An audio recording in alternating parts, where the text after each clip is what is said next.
Бүгінгі сабақта біз set жиындар құрылымы туралы үйренеміз. Негізінен set ол мәліметті қайталаусыз сақтауға арналған құрылым. Мәселен, бізде келесі сандары бар тізім берілсін. Ол жерде 1, 1, 2, 3, 4, 5, 5 деген сандар бар. Енді біз бұл тізім сандарын қайталаусыз не тек бірегейлерін қалдыру үшін біз set жиын құрылымын қолдануымызға болады. Мәселен, A тең set x жоғарыда берілген тізім. Енді A жиын экранға бас шығарайық. Print A. Экранға сандар тек бір-бірден ғана шығады. Мұнда жиындарды фигуралық жақша арқылы жасауға болатынын мән беріңіз. Ондай болса, біз жиынға байланысты бірнеше операцияларды қарастырып өтейік. Бізде келесі жиын берілген. B тең фигуралық жақшалары 0, 2, 6 деген элементтері бар. Жиынға жаңа мәліметті қосу үшін жиынның add функциясын қолданамыз. B нүкте add 4 деген элементті қосайық.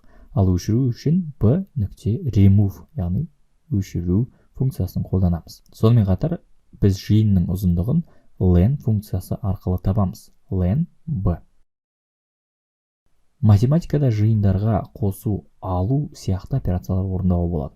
Тура осылай Python тілінде де жиындарға арналған математикалық функциялар бар. Мәселен, бізде екі жиын болса, жиындардың қосындысын алу үшін A таяқша B деп жазамыз.